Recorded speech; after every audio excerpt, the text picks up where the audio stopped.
All right. This is the mop-up for August 18th, 2023. I'm going to be talking later on about the recent polling for Donald Trump, where it looks like he's cratering. This early in a presidential race, it looks like he's cratering. As I said on yesterday's show, there's no guarantee he's ever getting the Republican nomination. Statistically speaking, he can't poll any higher than he already is inside the Republican Party. The only way down for the only way Donald Trump can go is down. There's no upside left for Donald Trump in terms of polling. He can't pull any more MAGA people than he already has. More on this later, but rest assured, a lot of bad polling numbers for Trump, especially after the fourth criminal indictment. A brand new Associated Press poll out this morning shows, and this is really interesting, Joe Biden with way more loyalty among Democrats than Trump has among Republicans. 82% of Democrats say they will definitely or probably vote for Joe Biden, but only 74% of Republicans now say they would definitely or probably vote for Donald Trump. That's really bad for Donald Trump. This race is going to tighten, assuming Trump gets the nomination. It will tighten the closer we get to November of 2024. So the only voters Trump has are Republicans. And there is clearly an enthusiasm gap between the two candidates. Biden is way more likely, according to this polling, Biden is way more likely to peel off a larger number of independents and possibly Republicans than Trump can do conversely. I'll talk about this later. It's really good news. Trump is cratering, and the trials haven't even begun. Well, 111 are now officially dead from last week's catastrophic wildfires that hit the Hawaiian island of Maui. 1,000 are reportedly missing. Search and rescue teams continue to comb through the ashes of nearly 2,000 homes looking for bodies. In Florida, a 6-year-old is dead after his 9-year-old brother found a gun in their home and shot him to death. He became the 1,114th American child to be killed with a gun this year. According to the Gun Violence Archive, 3,065 children have been shot to death have been injured by guns so far this year. We've had 1,114 American children killed with guns this year, 3,065 injured by guns. 20% of all childhood deaths in America are from guns, making guns the leading cause of death for children ages 1 through 18. Catholic schools in New Jersey can fire a teacher for engaging in premarital sex. That's the latest ruling from New Jersey Supreme Court, which said St. Teresa School in Crisatella, New Jersey, was well within its rights when it fired an unmarried teacher who showed up to work pregnant. You know, I'm not sure that necessarily means premarital sex. I've read the New Testament. Just because you're pregnant, it doesn't necessarily mean you had sex. Read the New Testament. Fascism never sleeps. As we talked about yesterday, Georgia's pardon powers rest not with the governor, but rather with a parole board that will only consider a pardon after the prisoner served 5 years. This does not bode well for Donald Trump, so his fascist supporters are urging Georgia Republicans to change the rules regarding pardons. Now, to their credit, everyone from Georgia's Republican leadership, Governor Brian Kemp, as well as other Republican leaders in the Georgia state legislature, are all treating these requests as jokes. But it proves that fascism never sleeps. It is not stopping diehard Trump supporters in Georgia from pressuring lawmakers into introducing a state constitutional amendment that would make it easier for the governor to pardon Donald Trump, even though Kemp shows no interest. This constitutional amendment would require a two-thirds majority in the General Assembly. Georgia calls it the General Assembly. That's their legislative branch. And then after they get two-thirds majority in the General Assembly, it would require voters in Georgia to agree to it by a simple majority. It's a lot of work to get Donald Trump pardoned, but his MAGA fascists are enthusiastic. There are also reports that the Fulton County grand jurors who voted to indict Donald Trump Monday night have now been doxxed. Names, photos, and addresses have been spread throughout the internet, and the death threats have commenced, just like they did with Governor Brian Kemp and Secretary of State Brad Raffensperger when they refused to overturn the 2020 presidential election and give it to Donald Trump. These jurors, these grand jurors from Monday night, don't have round-the-clock security detail like the Secretary of State, like Governor Kemp, or like Fani Willis, the district attorney for Fulton County, who can't go to a movie or have dinner with round-the-clock security detail. And this is exactly how fascism works. Jurors who go against Trump, election workers all over the country who go against Trump, politicians and district attorneys all over the country who go against Trump end up fearing for their lives. Here is Florida Congressman Matt Gaetz, fascist, warming up the crowd for Donald Trump in Iowa this past weekend. We are having a great time at the fair. We love standing with you, but we know that only through force do we make any change in a corrupt town like Washington, D.C. Force. It's all about force.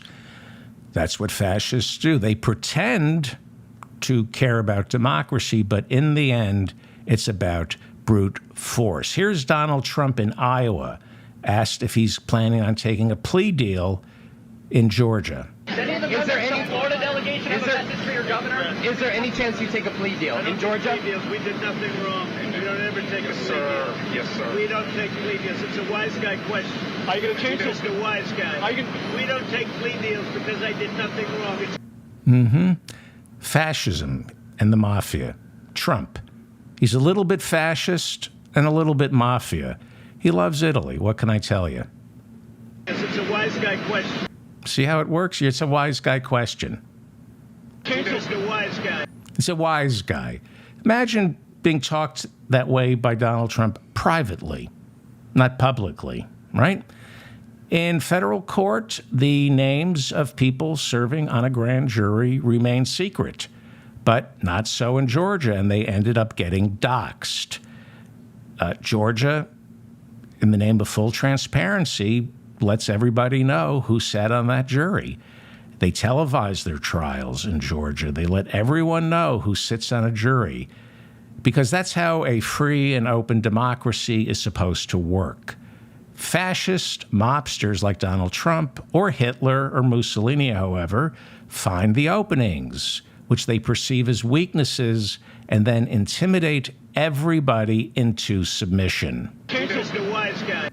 Just a wise guy. Here is Vice President, or former Vice President, Mike Pence, coward, on Meet the Press, asked if he's still MAGA. You would think he'd no longer be MAGA. Watch how he says yes, that he's still MAGA, but shakes his head no. Yes, I'm still MAGA. It's like a hostage video. You consider yourself a MAGA Republican? I'm incredibly proud of what we did in the Trump-Pence administration for 4 years, and you better believe it. You coward. Watch again. He's shaking his head no. It's like a prisoner of war taping a confession, but blinking his eyes in Morse code so the people back home knows he doesn't mean it. Watch. I'm incredibly proud of what we did in the Trump-Pence administration for 4 years, and what a disgusting, repulsive, supine lowlife. Speaking of disgusting right-wing Republicans, there's now a judge in Donald Trump's Georgia racketeering trial. Its name is Judge Scott McAfee. It is a 34-year-old former prosecutor who once worked for Phony Willis in the Fulton County District Attorney's Office before Phony Willis was elected top prosecutor in 2020. Judge McAfee was a member of the Federalist Society, a far right-wing extremist group of lawyers and coal executives who handpicked all three of Donald Trump's horrendous choices to sit on the Supreme Court. It was appointed by Governor Kemp, but it will run for re-election next year. Judge Scott McAfee. Georgia Republican Lieutenant Governor Burt Jones appears to have been named in Monday's indictment as an unindicted co-conspirator for showing up as one of the fake electors forging documents to claim Donald Trump, not Joe Biden, won the election in Georgia. Several of those fake electors were indicted Monday, but Lieutenant Governor Burt Jones was not, probably because District Attorney Phony Willis was reprimanded by the grand jury judge for showing up at a fundraiser for Lieutenant Governor Republican Jones's Democratic opposition when Jones, back then a state senator, was running for lieutenant governor. Well, he's lieutenant governor now. And there are reports that a separate prosecution of him will take place. It will be severed from the prosecution being set forth by the Fulton County District Attorney, Phony Willis. So far, it is believed that 8 fake electors have accepted immunity deals with the District Attorney's Office in order to rat out the lawyers and Trump capos who organized the fake elector scheme. It's a wise guy question. If Donald Trump insists he's innocent, one of the first questions asked of him should be, then why don't you demand a speedy trial? If you're innocent, demand a speedy trial. According to Georgia law, a defendant can demand a speedy trial, in which case this trial, the indictments came down Monday, if all Donald Trump has to do is demand a speedy trial, and it would have to start by the end of October. Now, that's Georgia law. Of course, half the inmates in the Fulton County Jail have yet to be indicted or charged. They're not getting a speedy trial. The right to a speedy trial in Georgia only applies to rich white men. But nevertheless, if you're innocent, Donald Trump, and you're rich and white, why not demand a speedy trial for October 31st of this year to clear your name? It's a wise guy question. Okay, it's a wise guy question. District Attorney Phony Willis is a huge fan of RICO prosecutions, but Just Security reports that her RICO prosecutions have resulted in 2 of the longest jury selections in Georgia history. She is currently using the RICO statutes to prosecute Atlanta rapper Young Thug, and that jury selection is now going into its 8th month. A lot of complications there. And the second longest jury selection in Georgia took place when Willis used the RICO laws to successfully prosecute teachers in Georgia for manipulating test scores at the expense of black and lower-income students. Well, if Trump is convicted in Georgia, he obviously has a right to appeal. But rarely in Georgia is the defendant found guilty and then freed pending appeal. If convicted in Georgia, Trump would be immediately sent to prison and would only be released if he was later found innocent on appeal. As I said, 30 people were named as unindicted co-conspirators Monday. Nobody knows who they are for sure, but some of the leading news organizations believe they include Trump political advisor and attorney Boris Epshteyn, as well as former national security advisor and Donald Trump pardon recipient, fascist General Michael Flynn. Watergate criminal and White House counsel for Richard Nixon, John Dean, said yesterday that Rudy Giuliani is just done, just completely destroyed, broke, ruined, addled. Dean says Rudy can't afford a lawyer, and he this is what Dean said, he might be stupid enough to try to represent himself in court. I'm an expert on RICO prosecutions. Dean predicted Giuliani will declare bankruptcy and be forced to rely on a public defender. Somebody peeling onions? My eyes are welling up for Rudy Giuliani. After Monday's indictment in Georgia, charging Donald Trump with racketeering and spreading lies about election fraud, the ex-president announced he would hold a press conference on Monday outlining the contents of a 100-page report he has prepared proving there was massive voter fraud in Georgia and that the Democrats in Georgia stole the election from him. As I pointed out on yesterday's show, the report was being prepared by a public relations expert with absolutely no legal background. And I said if he goes through with releasing this report or holding the press conference on Monday, he will end up incriminating himself further. I also said his lawyers will fire him as a client. On Thursday, ABC News reported just that. Trump's lawyers are now reportedly telling the ex-president to cancel that press conference for Monday. ABC says Trump's lawyers have informed him that holding that press conference and releasing that report, whatever's in it, filled with unfounded claims of voter fraud, all of that will only serve to further prove that he's been manufacturing evidence of voter fraud, and it will be next to impossible to mount a legal defense for him. He's out of options. He really is. This is partly wishful thinking, but rationally, when you look at this, he's out of options, and he's mad and crazy. He always was mad and crazy, but his universe is getting smaller and smaller. There are fewer people willing to play the game with him. Ivana's gone. Very few people are coming back to him. The only people around him are stupid. You'd have to be stupid to be his lawyer or to be part of his presidential campaign. You have no understanding of the past. Everybody associated with Donald Trump is destroyed.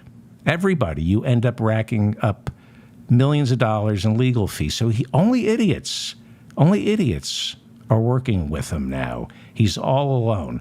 So he's not going to be able to do the press conference on Monday. So he'll be at the golf course, maybe instead of, holding a press conference and looking like an even bigger fool than he already looks, instead of placing himself in further legal jeopardy, you're at Bedminster Golf Course, Donald. You should go visit the grave of your first wife, Ivana Trump. It's been more than a year. She died in July of 2022, right? She's the mother of Donald's 3 adorable patriotic children. She passed away last year at the age of 73 after being pushed down after falling down a flight of steps.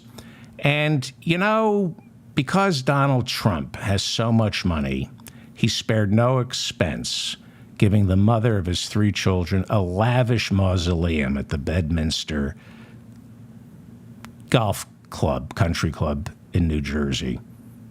It's Donald Trump's golf course, and he buried his first wife on the back 9 so he could see her all the time, and he built this massive mausoleum. The Daily Mail has video of this. Here we go. This is actual video from the Daily Mail of the massive mausoleum with benches so his children can sit inside that little marble building and talk with her. That is video from the Daily Mail of Ivana Trump's grave. I'm not making this up. As you can see, Donald Trump went all out to honor her memory. Yeah, it's gaudy, over the top, a little too much marble, and the French provincial gold leaf is not my cup of tea, but obviously Donald felt guilty for how he treated the mother of his 3 children, so he wanted to make up for it by giving her this lavish grave. This is Ivana Trump's manicured grave. Unbelievable. This is essentially a pauper's grave. Yeah, just bury her out by the back nine. I've seen bodies dumped in the New Jersey Meadowlands given more dignity. Seriously. That I'm not making that up. That is actual footage from the Daily Mail. That is Ivana Trump's grave. Is this any way, Donald, to treat your KGB handler who was sent to America by Soviet leader Leonid Brezhnev in 1976 as part of a sleeper cell whose 40-year mission was to install a useful idiot inside the Oval Office?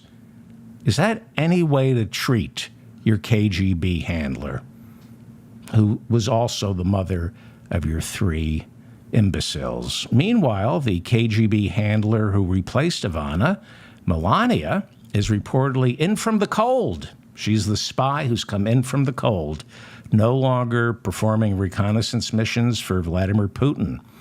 Melania is living in Trump Tower. She refuses to go out to Bedminster, New Jersey. She spends absolutely no time with Donald Trump. I find that odd. You would think she would want to be around his farts all day. Well, Donald's busy too. He's, out campaigning, playing golf, or competing with Rudy Giuliani to see who can spend more time not paying their lawyers. Speaking of lawyers who worked for Donald Trump for free, Bill Barr served as Donald Trump's private lawyer after he became Attorney General and turned the Justice Department into Trump's personal law firm. If you remember, Bill Barr, as Attorney General, rewrote the Mueller report's summation. He just cleared Trump of any wrongdoing. That's what Barr did. He rewrote the Mueller report summation and said, nothing to see here, Trump is innocent. Even though the first half of the Mueller report proved Russian interference with the 2016 presidential election, along with collusion between high-ranking members of the Trump campaign and Russian operatives. That's the first half of the Mueller report. Even more concerning was the second part of the Mueller report, which clearly outlined a pathway towards prosecuting Trump for obstruction of justice.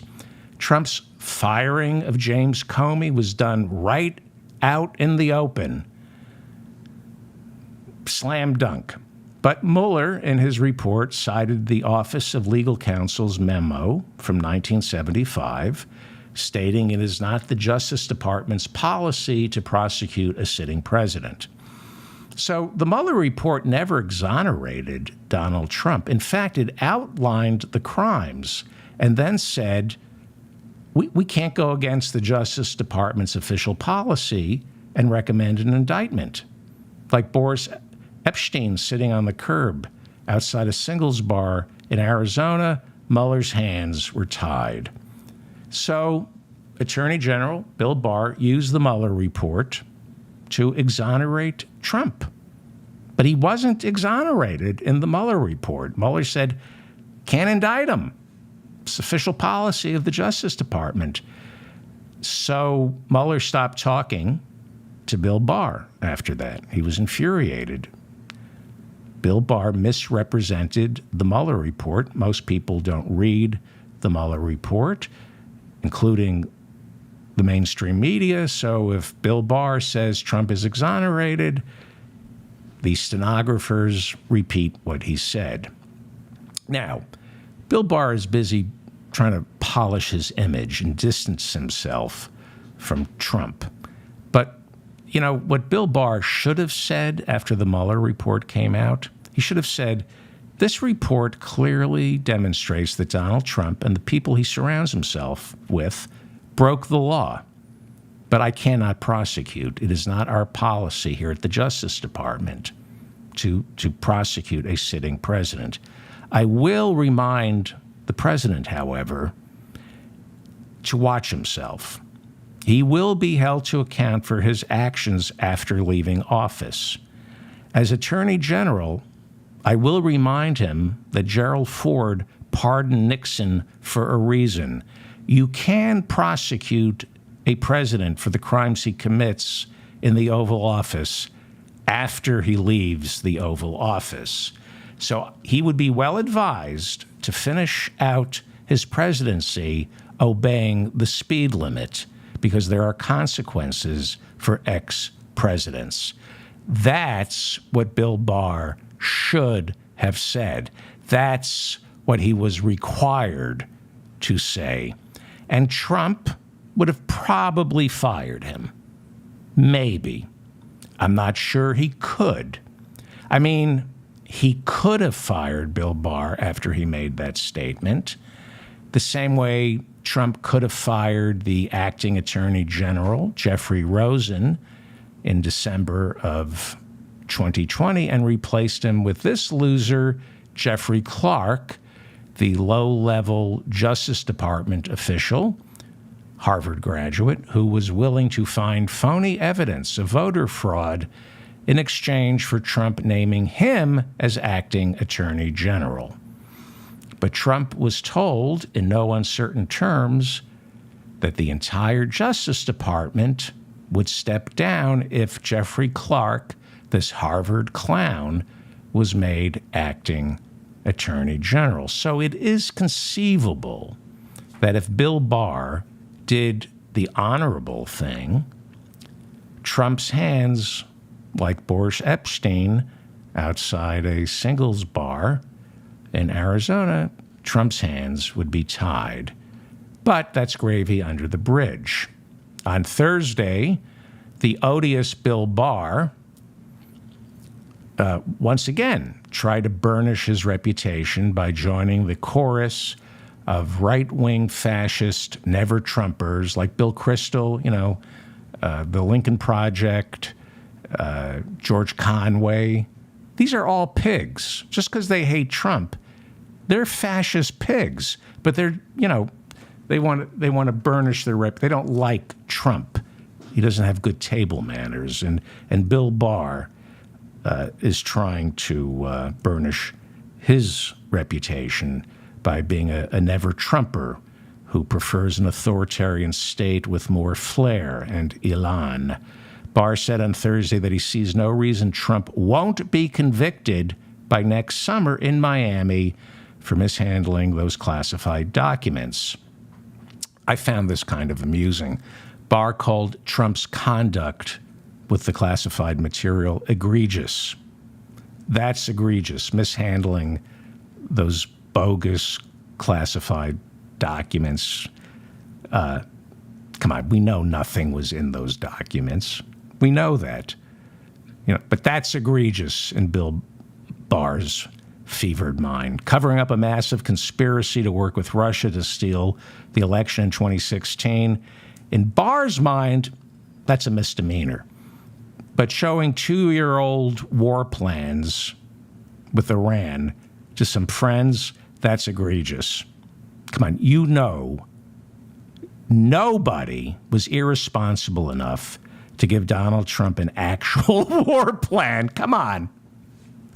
You really think the chairman of the Joint Chiefs of Staff, Billy, was going, here, hey, look at this cretin in the Oval Office. Here's a war plan for Iran. You can be trusted with that. Here's a piece of paper with actual troop movements and plans and intelligence assets. Here you go, Donald. Have at it. There was nothing on that piece of paper. Nobody was irresponsible enough to give Trump an actual war plan. Did they ever even let him in the Situation Room? There was no national security that was threatened in those boxes. And if somebody actually gave, if Mark Milley, the chairman of the Joint Chiefs of Staff, actually gave Donald Trump a war plan, he should be arrested. Because the minute Donald Trump sat behind that desk inside the Oval Office, everybody knew he was a Russian operative, except Donald Trump. Everybody knew Donald Trump was a Russian operative, except Trump, right? Nobody was giving Trump important documents to read or keep for himself. And like I said, if they did, that is the height of malfeasance. Anyway, Bill Barr, the odious Bill Barr, said Trump is going to be convicted, but doesn't think he should go to prison. Barr said, as a former attorney general, I just wouldn't want to see a former president go to prison. Well, how about going before a firing squad for treason? I think that's the law. Howie Klein told me, I think that's the law. That's how they prosecute, or that's how they enforce treason. I'm sorry. I went for a walk today, and I'm a little thirsty. There's a listener who hates my gulping sounds. Okay. Anyway, Barr said he shouldn't go to prison, and because Bill Barr, while brilliant, there's no question he's brilliant, he's still a fragile and influential white man who holds other fragile and influential white men to a different standard. Okay? More bad news for Donald Trump. Semaphore reports that while Trump, for the time being, has the Republican nomination seemingly locked up, a growing number of Republicans are growing tired of him. Semaphore reports that in a tight election against Joe Biden, all it will take is a couple of million Republicans staying home or not voting for a president, showing up, voting for the down ballot Republicans. That's how Biden won. I think that's how Biden won Wisconsin and several other battleground states where people showed up and they were Republicans, but they didn't vote for Trump. So I cannot stress this enough. This is why you don't argue with Republicans, okay? Don't waste your time arguing with Republicans. They're going to vote for Trump or they're not, and nothing you're going to say is going to make them vote for Joe Biden. In fact, when you argue with them, it only stiffens their resolve. There's nothing you can say. Either they find their way on their own not to vote for Donald Trump, right? Or you argue with them, and they double down on their wrongheadedness. Don't argue with a Republican. They're imbeciles. Anybody who is thinking of voting for Trump or is voting for Trump or has voted for Trump, you cannot argue with them. They're imbeciles. Leave them alone. Find better mothers and fathers. Emancipate yourself, especially if you're of voting age. If your parents are MAGA, hi, Mom, hi, Dad, here's some cyanide, enjoy. Just don't discuss politics with them. They either find their way or they don't. If you fight with them, then they will show up at the polls just to stick it to you, because that's the only reason people vote for Trump, to own liberals. That's it. Semaphore says new polling done privately for the Democrats shows that 24% of registered Republicans say the recent swath of criminal charges filed against Trump make it less likely that they will vote for him in November of 2024. This is huge. This is, as I've been saying, there's only one way for Donald Trump to go, and that's down in the polls. He statistically cannot get any more Republicans on board. All he can do is lose them. And all he has are Republicans. There are no independents. Independents are basically, independents are people who are too ashamed to say they're voting for Trump. But there aren't going to be any, remember Reagan Democrats? There aren't going to be any Trump Democrats. They're going to be Biden Republicans, right? Bill Kristol is a Biden Republican. All the people from the Lincoln Project who we will eventually George Conway. We will purge them from the Democratic Party once this fascist threat disappears. We need them now, but we will purge the Democratic Party of the Bill Kristols and the Frooms and the David Brooks and the Lincoln Project. Don't be fooled by them. They're authoritarians. They're fascists with better table manners. So this polling is pretty interesting.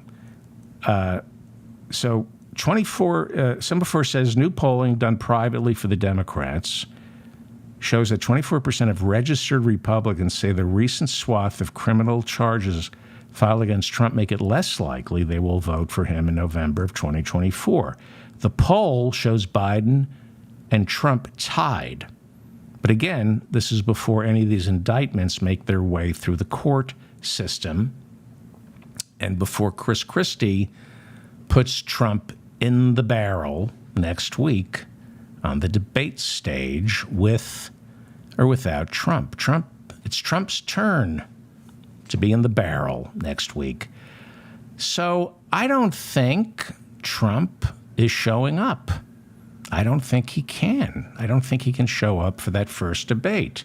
But it will definitely be his turn in the barrel, with or without him. As I said last night, a new poll shows Chris Christie hitting second place in New Hampshire. DeSantis is sinking. Chris Christie is on the rise. Chris Christie has a lot of potential to do serious damage to Trump. Chris Christie is going to be the picador next week. He's going to keep poking at the bull, riling him up. And the angrier you make Trump, the more prone he is to gaffes, like declaring a press conference for next Monday to prove voter fraud in Georgia. Okay? That's a huge gaffe, that press conference that he scheduled for Monday. Next week's debates are going to be on Fox News. And as far as Fox News is concerned, this isn't their civic responsibility. This is about ratings. This is first and foremost a television show. And Chris Christie knows, Fox News knows, that Chris Christie has one of the lead roles in next week's debate, which means the audience will not be filled with Trump supporters. Everybody thinks Chris Christie is going to go out there and everybody in the audience is going to boo Chris Christie like they do at Turning Points or CPAC. This is going to be different. Christie, yeah, there'll be a couple of people who boo Christie, but while they're booing him, the independents in the audience, the Christie supporters, will be energized to shout them down. And Christie's going to really look, people are going to be saying, oh my God, he really won the debate. The crowd reactions, if Trump isn't there, they're going to go for Chris Christie. They're going to be cheering Chris Christie. And there's going to be a very pained look on the other candidates' faces. Trump isn't going to show up. I'm almost positive. He can't. He's got 4 criminal trials. Anything he says will incriminate him. Anything he says, I said this yesterday, anything he says to rile up his crowd, when Chris Christie, a former U.S. prosecutor, asks him simple questions, anything Trump says will be used against him in a court of law. He has a right to remain silent by not showing up for those debates. Chris Christie next week will have free rein to attack Trump. He'll take a couple of swings at Trump, and then he's going to decimate DeSantis, Haley, and Pence, and just show how cowardly they are in their loyalty to Trump. It's going to be a bloodbath. It's going to be the Chris Christie show. But don't be tempted to vote for Chris Christie. But I promise you, if Trump doesn't show up, it's a bloodbath. Chris Christie is going to emerge from next week's debate as the clear frontrunner, right behind Trump, the frontrunner right behind Trump. And we all saw the memo that got leaked, DeSantis's memo with talking points for the debate. He's going to say, well, I'm not auditioning for a spot on MSNBC like Chris Christie is. They're already giving the charmless Ron DeSantis canned responses. But DeSantis, this will be the end of DeSantis. I kind of feel like Chris Christie should stand over him like Ali in Lewiston, Maine, with Sonny Liston, and get up and fight DeSantis. I have a feeling DeSantis isn't going to make it to Iowa, and that would be too bad. I'd like to see DeSantis get bloodied. I hope there's no phantom punch and he pulls a Sonny Liston. Don't forget Christie was Trump's debate coach in 2020. Without Trump on that stage, Chris Christie, if Trump isn't there, Chris Christie becomes Donald Trump in 2016. It's going to be a sight to behold. He's going to be Donald Trump during the primaries in 2016. Chris Christie is free to say all the things that need to be said, the same way Trump was free to say all the things that needed to be said. I hated Trump, but I loved watching him on that debate stage in 2016 going up against all those frauds he was running against in 2016 in the Republican Party. The same president who told 60,000 verifiable lies in the Oval Office, they were counted up by the Washington Post. It came to roughly 60,000. More lies are being discovered, by the way. But when he was running for president in 2016 on that debate stage against those other Republicans, he spoke the truth whenever he attacked the people he was running against. He humiliated Jeb Bush, humiliated the entire Bush family. He put them in the dust heap of history where they belong. Go back and watch those debates. They're quite satisfying to see Jeb Bush massacred. And Chris Christie could be more dangerous than Trump was in 2016. The thing that Trump had going for him was it was a goof. No, I'm not going to get the nomination, so I'm free to say whatever I want and speak the truth. But I think Chris Christie has that same freedom. In the back of his mind, maybe he's thinking, maybe I can get the nomination. But he's free to say whatever he wants, and he knows that the only way he gets the nomination is by doing what Trump does, by bringing back the establishment Republicans Trump kicked out, by behaving like Trump, by speaking the real truth.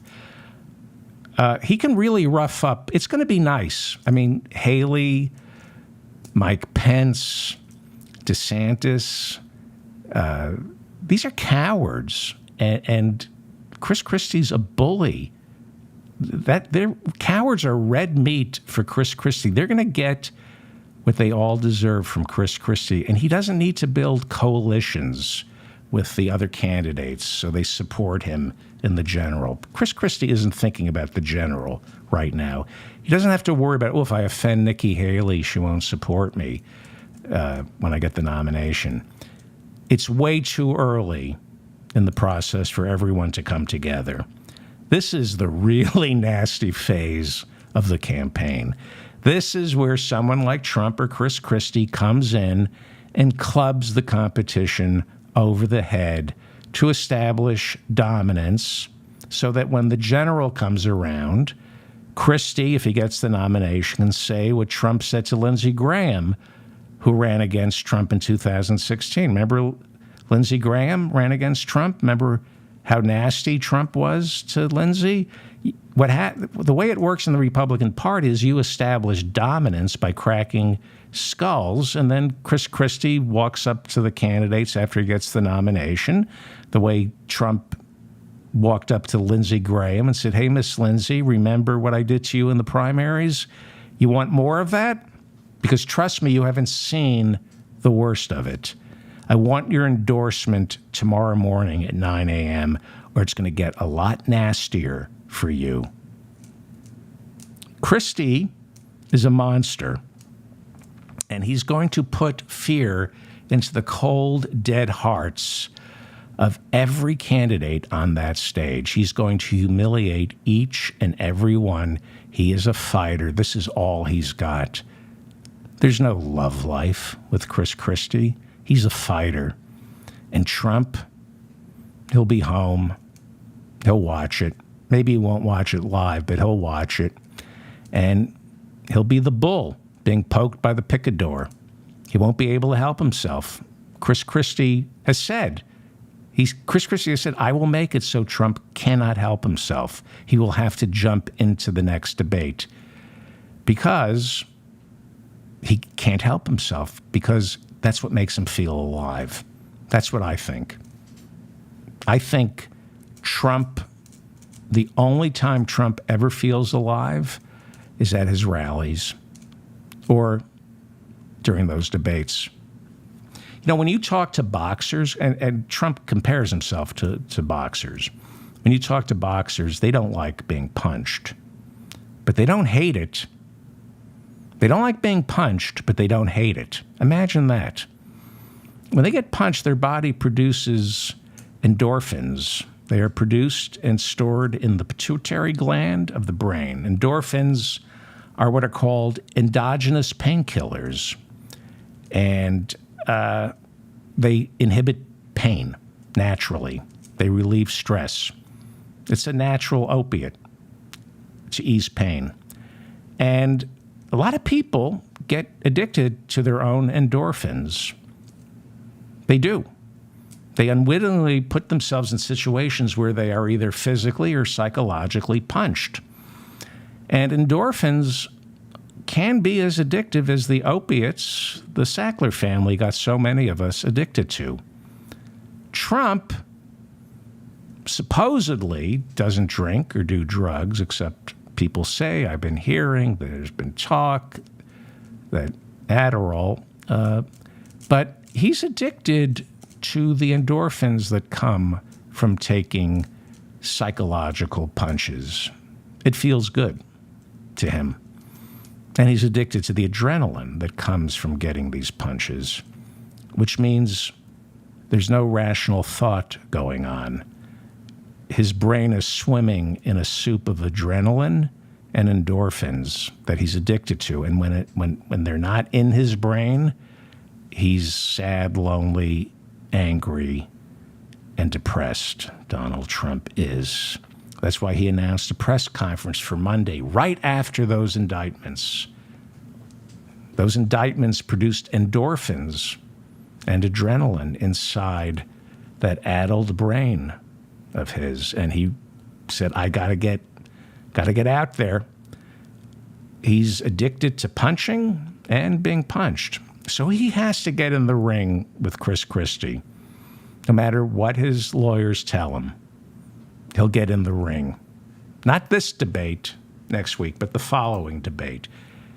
His lawyers will say, don't do it, champ. You're too old. Larry Holmes is younger. He's faster. He's stronger than you. Don't go in there. He's going to do permanent damage. But Trump isn't going to listen because he can't admit to himself that he's lost a step. And here's the thing about sociopaths. If he has lost a step in his addled mind, he wants the world to bear witness to his being knocked out. He doesn't want to get knocked out alone at Mar-a-Lago. He wants the world to see him lose the belt. And he also knows subconsciously that when he gets knocked out, it'll feel great. It'll feel great. It's the sleep of kings. He's been knocked down. Donald Trump has been knocked out and knocked down his entire life. He is a loser. He's a loser because he's addicted to the endorphins that come from getting psychologically punched. He's an opiate addict, the natural opiates in our body. He's addicted to endorphins and adrenaline. That's his comfort zone. That his father would berate him. That's his comfort zone. That's like, you know how sometimes you smell pumpkin pie or a brisket and you think grandma. When somebody's beating Trump up psychologically, he's go, da-da, da-da. He's been knocked down his entire life because that's his comfort zone.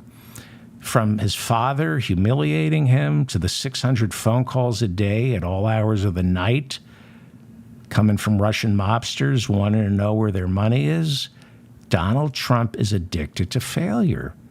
Those calls that he gets, how'd you get my number? Doesn't matter how I got your number. Where's the money? As one of my listeners said, you don't steal from the mob. He stole from the mob. He owes the mob money. And he's frightened, but that produces endorphins and adrenaline, and it keeps him going. It makes him feel alive. He is addicted to failure. Donald Trump is addicted to failure. He doesn't know he's addicted to failure. He thinks he likes to win. But no matter how hard Donald Trump tries to win and convinces himself that he wants to win, somehow he keeps losing. Why? Because, again, it produces opiates in his body that he finds comforting. He doesn't know that, but that's why he keeps losing. That's why he's a failure. Why did he keep fighting for the presidency, even though 61 judges told him there was no voter fraud? Because 61 cases that he lost made him feel good. Every Republican election official who told him he lost, da-da, da-da. On that phone call when he was showing bravado, every time Brad Raffensperger told him 3 recounts, you lost, Trump was thinking, da-da, da-da, I'm back home with daddy, da-da. That's why he kept fighting. Not for the win, for da-da, for the endorphins and the adrenaline. This is why he keeps going. This is why he's so indefatigable. He's indefatigable at losing. He's indefatigable at losing. What has he ever won? What has he ever won? All his marriages are failures. His children are mental deformities. He lost all his real estate. He's broke. None of that real estate belongs to him. And casinos. He lost all the casinos. He has no money. He's lost every trial. He uses America's legal system as a cudgel, but he loses all the time. He lost every election, including 2016. I mean, that one, he had to have Putin steal for him, and he still couldn't win the popular vote. And when he was in the Oval Office, he was a loser. He lost more jobs than any president since Herbert Hoover in the Great Depression. He lost more American lives than any president in American history. COVID, we lost more American lives than any president in American history. He added $7 billion to our debt. He is a loser because he's addicted to losing. People are addicted to losing. He's not an outlier. Many, many people are addicted to losing. I don't know if you ever saw me do stand-up. A lot of people enjoy losing. That's why casinos are so profitable. Unless, of course, they're owned by Donald Trump. The man owned casinos that all went bankrupt because he's a loser. Oh, yeah. And he's bald, old, fat, and ugly. Donald Trump is fat, bald, old, and ugly. So, a couple of thoughts before I wrap it up about Trump and Chris Christie going after each other's weight. Now, I'm going to get complaints that I'm fat shaming. Hear me out, okay? Last week, Donald Trump was making fun of Chris Christie's weight. And Christie took to social media and said, "Say that to my face." Now, that made Chris Christie look weak, okay? That was a bad move. That was a bad move. Because everybody knows Chris Christie is not going to punch Donald Trump. Because for Christie, punching Donald Trump is a waste of a perfectly good cheeseburger. You know, you got to make a fist, which means you're going to squeeze most of the cheeseburger out of your hands through your fingers and then down to the floor. And then if the punch lands, Trump gets to finish the cheeseburger on your fist that's now on his face instead of you getting to finish it. So he's not going to waste a cheeseburger. I mean, unless he's willing to put it down and then punch him, but I can't imagine that. So instead of warning Trump with "say that to my face," what Chris Christie should have tweeted was, "Say that to my 1,433,280,045.267 chins." Now, nobody is going to let me ask any of these candidates a question. But here's my question for Chris Christie.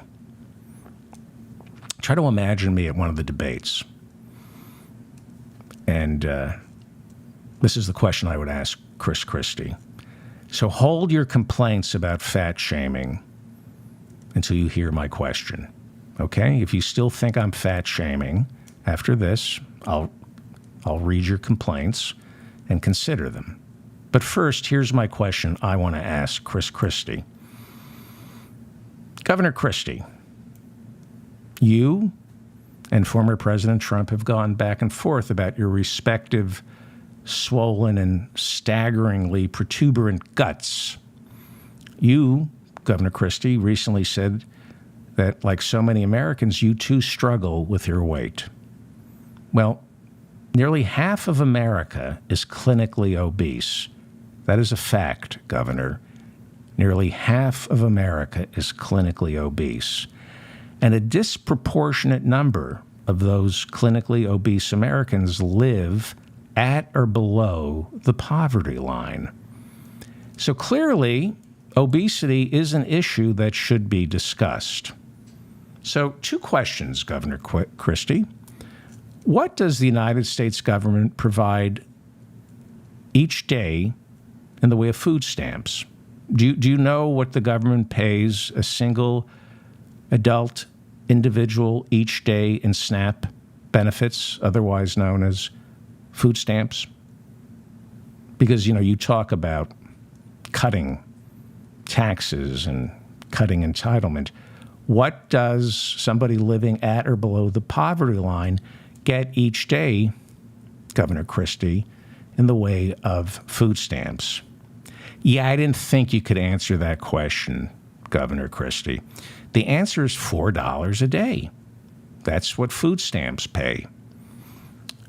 So half this country, Governor Christie, is clinically obese. Most of the people who are clinically obese live at or below the poverty line, which means they qualify for food stamps. My second question for you, Governor Christie, is could you survive on $4 a day? If you only had $4 a day to spend on food, as an experiment, how long could you go trying to feed yourself on $4 a day? Now, you can write to me if you still think I'm fat shaming and this is inappropriate, I welcome your comments.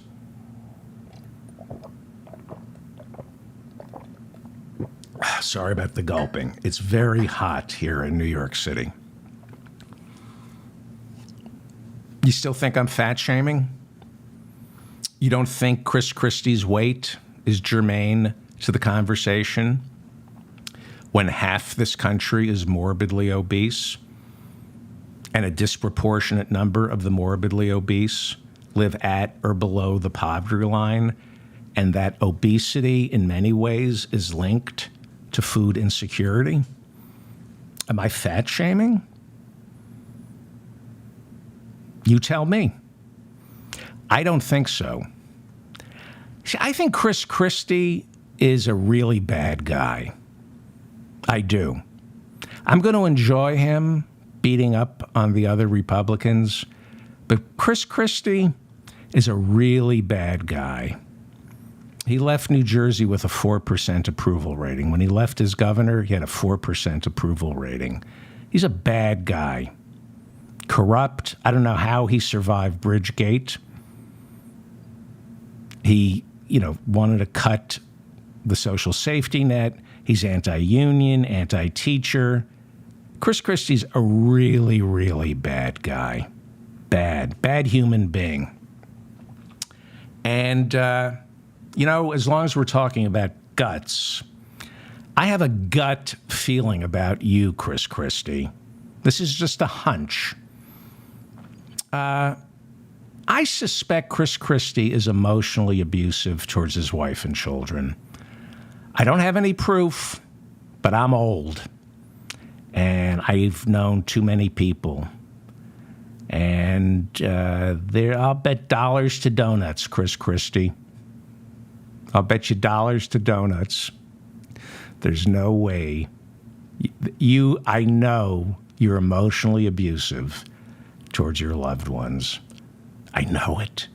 I know you're emotionally abusive. I don't know if you're physically abusive. I can see it.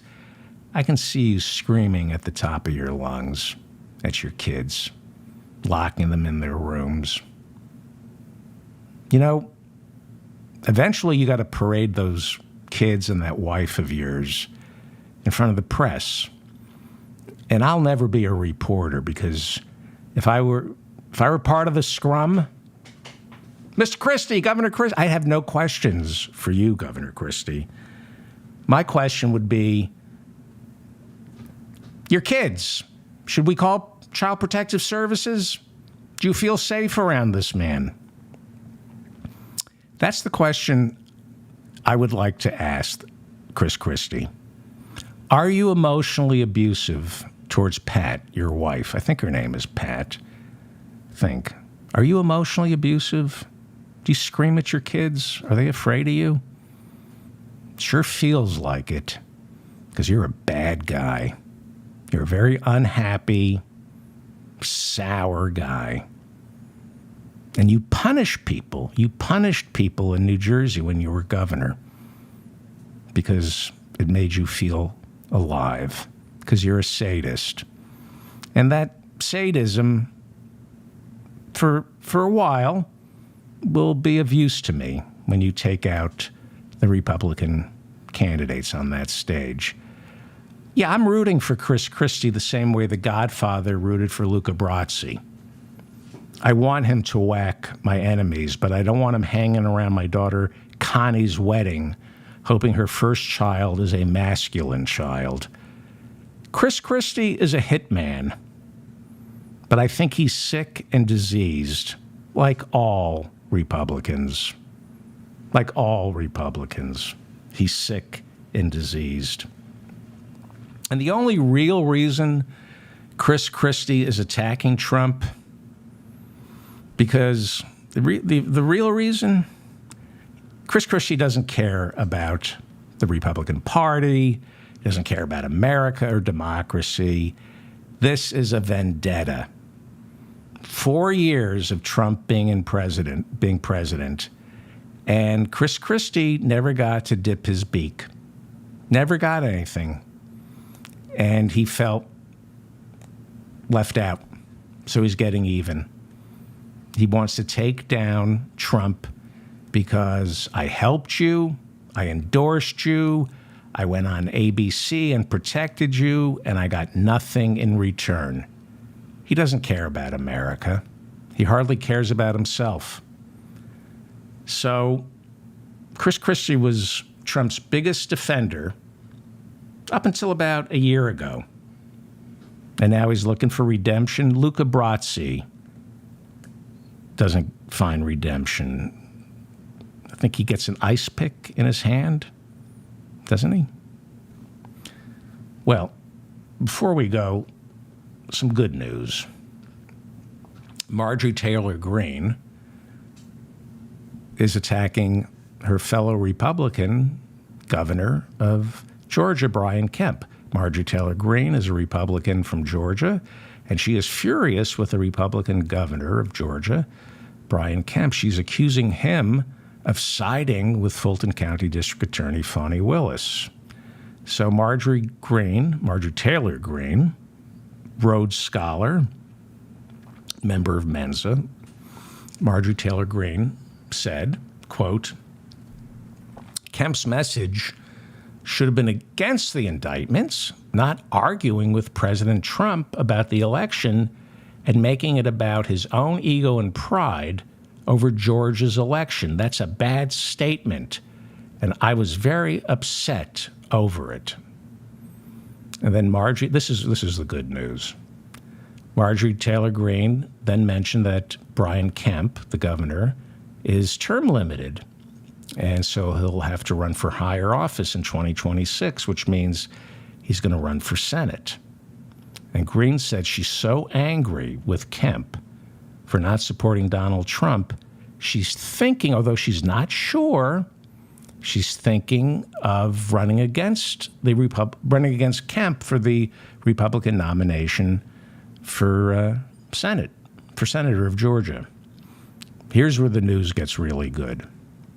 She's not sure yet whether or not she's going to run for Senate in 2026. She said she's still making up her mind. Well, how long can that take? I mean, that's a pretty small mind to make up. She says, I have a lot of things to consider, like, I'm not making this up, am I going to be part of President Trump's cabinet? And will I be his vice president? She said, serving as Trump's vice president would be an honor, something she said she would consider. She hasn't made up her mind yet. If she gets asked to be Trump's running mate, she would consider it. The good news, this is why it's good news, we're all going to die. We are all going to die. I have lost all faith in everything. I was feeling really good at the start of the show, and then I started looking at my notes, and I see that Marjorie Taylor Greene says she would consider being Donald Trump's running mate. We're all going to die. I'm David Feldman, reminding you to stay strong and protect the weak. Thank you all for listening. If you enjoyed any of this, please share this with your friends via email or social media, and hit the like button. I got to go through all this. Hit the like button. Oh, I know what to do while I'm doing this. Hit the, these are my inventions. Hit the like button. This was the self-driving toilets that failed, and I was fined for it. Hit the like button, subscribe to my channel. Subscribe. This is so people don't pee in your pool. You put a toilet in there. Hit the like button. Subscribe to my channel. Subscribe to my newsletter. I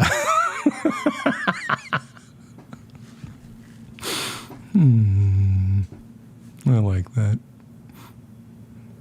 Hang on. That answers a question. does a Bear Pope, you know what, in the woods. I was working on kind of like a cartoon. There's a Bear Pope in the woods. That's a Bear Pope. The Bear Pope. You know what to do. Hit the notification. That's my, I live in New York. That's the, to save space, it's a toilet that's also a bread maker. You laugh. I'm going to be rich. Pinch a loaf. Okay. I'm really sorry. This is what I've done my entire life. This very self-destructive. I apologize. Thank you to everybody in the chat room. Sorry about those pictures. I gotta stop. I really do. I'll see you tomorrow, same time. Thank you all for listening. Sorry about the pictures.